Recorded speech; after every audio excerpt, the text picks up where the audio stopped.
You know, America's got a lot of military over there, and I believe as of now about 4,000 have been killed, and way more have been grotesquely injured, because one feature of modern warfare is that battlefield medicine is now very, very good. So that in previous wars, even as recently as Vietnam, people that would have been certain killed in action are now being saved. So the 4,000 that have died is really the tip of the iceberg, and we have 12,000, I believe, really, really serious maimings and mutilations, brain injuries, missing limbs, things of this nature. And so I'm thinking, what do I think of this? Which really means, what does Reacher think of this?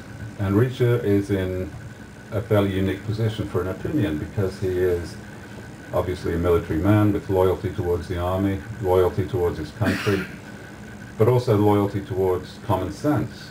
And my opinion was kind of informed by a lot of correspondence from real military, because they've been there for 5 years now, and almost 5 years.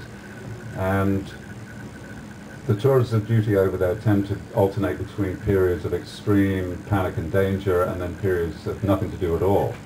And while they've got nothing to do, they're all online and they all read a lot. So they email authors and back and forth and so on. And a lot of ordinary soldiers were emailing me about various issues, just chatting really, because they liked the books. Some of them, they were kind of objecting to things in the books, like Reacher's backstory as an elite MP. It's suggested in some of the books that Reacher was trained to the extent that he could actually police Delta Force, for instance, and you know, the most serious special forces soldiers ought to worry about Reacher. And they were emailing me and saying, that's bullshit, we could kick Reacher's ass. And I emailed back and said, no, you couldn't, he could kick your ass with one hand behind his back. And we go back and forth like this, and you know, eventually they'd get all worked up, and I'd say, yeah, I know, I'm sure you could kick Reacher's ass, but the point is this is fiction. And it's not really a very attractive proposition with fiction to say, you know, my main character really isn't very good at anything. You know, you have to build him up. So then we get into the serious stuff, and you get a lot of good opinion and a lot of good insight from them, because they're speaking privately. Everything you hear in public, you know, statements on the television and all that, is heavily sanitized. It's, they're given talking points. They're very aware that their superior officers are listening to what they're saying, and so that you get a kind of corporate view with any public statement. But with private statements, you get a lot more realism and a lot more honesty. So, you know, that helped me formulate Reacher's opinion in this book. So it's about those two things really. One is the war in Iraq and its aftermath, and the other is the religious right. So it's quite a political book. I mean, it's obviously an adventure, it's a fast-paced thriller, but it has some substance in it. Finally, after 12 books, I've got some substance in there. And it's doing great in this country. It's #1 this week, which I'm very happy about.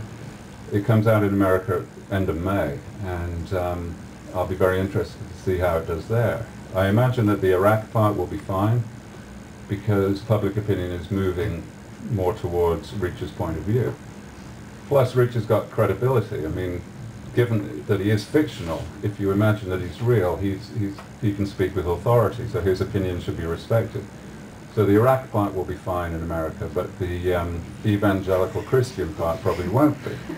Because I don't know if you remember in last year's book, Bad Luck and Trouble, there's just a one-liner about Alaska Airlines. At the start of that book, Reacher has to fly from Portland, Oregon to LA. And there are two carriers that will do that. One is United, and the other is Alaska Airlines. And Reacher chooses United, because Alaska Airlines, when they serve the meal, they put a scripture card on the meal tray, because the airline is owned by one of these maniacs. And Reacher says that he hates that because it ruins his appetite. And it's just a one-liner, actually half a line. And it produced the most amazing reaction.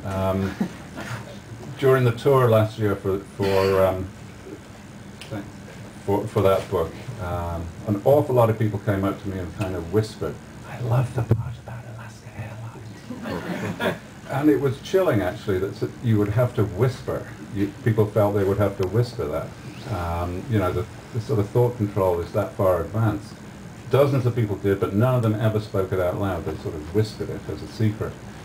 Plus, I got about 35,000 emails from Christians annoyed about it. They said, "You hate Jesus," and all this sort of stuff. And other emails said, "Mr. Child, you should pay attention to those scriptures." So if that's what you get for half a line, I can't wait to see what